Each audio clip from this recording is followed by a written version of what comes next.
Bonjour à tous, petite présentation anatomique aujourd'hui sur la région molaire maxillaire et notamment une vidéo qu'on va intituler Anatomie du sinus lift.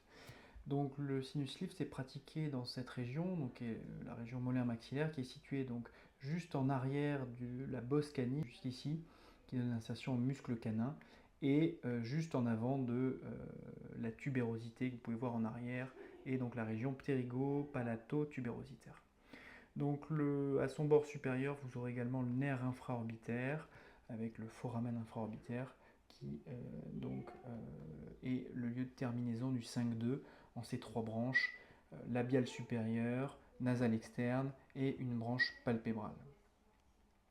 Donc sur le plan osseux, vous serez au niveau du maxillaire. En fonction de si vous êtes plutôt antérieur ou postérieur, vous aurez un mur osseux qui sera plus ou moins important. Plus vous serez antérieur, plus le mur osseux sera fin. Plus vous serez postérieur, au niveau notamment ici du processus zygomatique du maxillaire, vous aurez plutôt une densité osseuse qui sera beaucoup plus importante puisqu'on est sur un os, on va dire presque basal, un os très dense dans cette région. Donc les éléments anatomiques sur le plan vasculaire, ça va être bien sûr donc, les branches de l'artère maxillaire, notamment donc l'artère alvéolaire postéro-supérieure, mais également l'artère alvéolaire ventrale, qui décrivent un cercle anastomotique au niveau de cette région maxillaire supérieure, juste au niveau de votre lieu de trépanation ici, dans ce qu'on appelle la fosse canine. Donc bien repérer sur vos coupes de CBCT les branches de l'artère alvéolaire ventrale et l'artère alvéolaire postéro-supérieure. Sur le plan nerveux, on va retrouver donc le foramen infraorbitaire, on l'a dit, qui est situé un petit peu plus haut.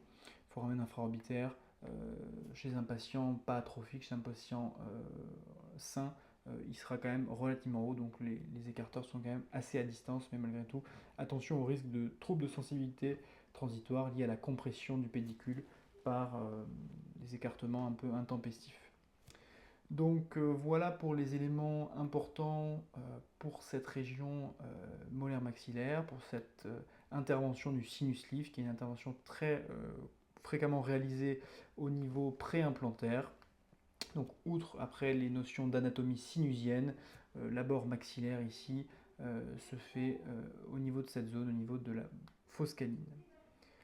Après, les éléments importants à retenir donc, sur le plan de l'anatomie naso-sinusienne, que vous ne voyez pas ici, mais qui sont présents sur les coupes CBCT ou scanner, ça va être bien sûr le méa ou l'ostium du sinus, avec donc le méa moyen, qui va être le lieu de drainage du sinus maxillaire, et donc vérifier bien la perméabilité de cet ostium avant d'attaquer une intervention de sinus lift.